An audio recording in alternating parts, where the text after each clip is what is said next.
Hi, thanks for joining this Bible study. Today we're reading Proverbs, and I always look at it, a proverb a day keeps the devil away, just like an apple and keeps the doctor away or whatever. But a proverb a day keeps the devil away.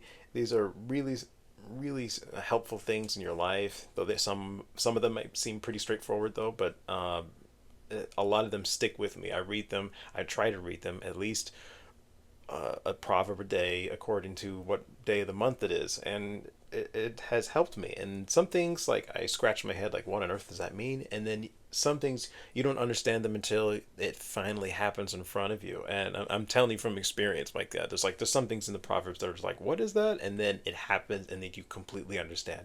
And then a lot of it is just practical wisdom, and a lot of times you just need to read it or hear it. As young, often arrogant people we are, and as of sinners, my God, though, we think we know everything, though, but we really don't. And it's helpful for us to read Proverbs. So I'm just going to start from Proverbs 1.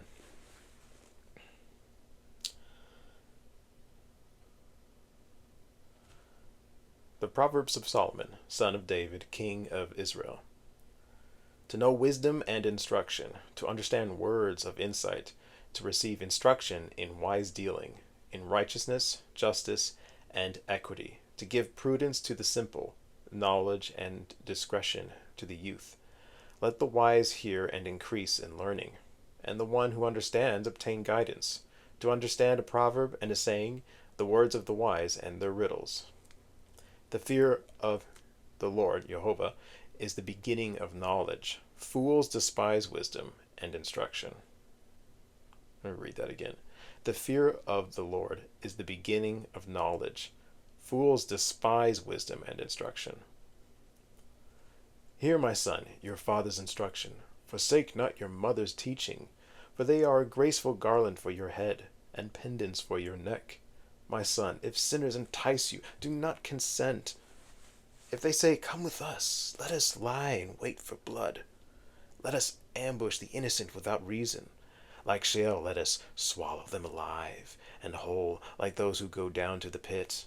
We shall find all precious goods. We shall fill our houses with plunder. Throw in your lot among us. We will all have one purse. My son, do not walk in the way with them. Hold back your foot from their paths. For their feet run to evil, and they make haste to shed blood. For in vain is a net spread, and in the sight of any bird. For in vain is a net spread in the sight of any bird.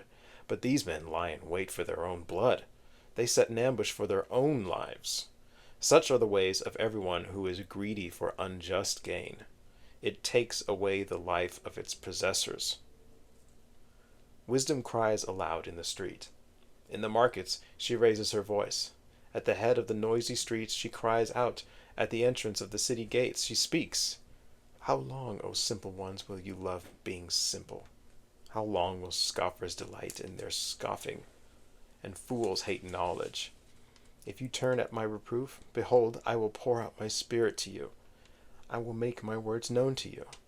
Because I have called, and you refuse to listen. Have stretched out my hand, and no one has heeded.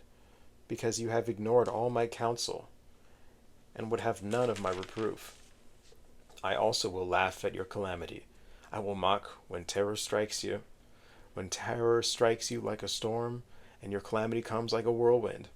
When distress and anguish come upon you. Then they will call upon me, but I will not answer. They will seek me diligently, but will not find me, because they hated knowledge, and did not choose the fear of the Lord. Would have none of my counsel, and despise all my reproof. Therefore they shall eat the fruit of their way.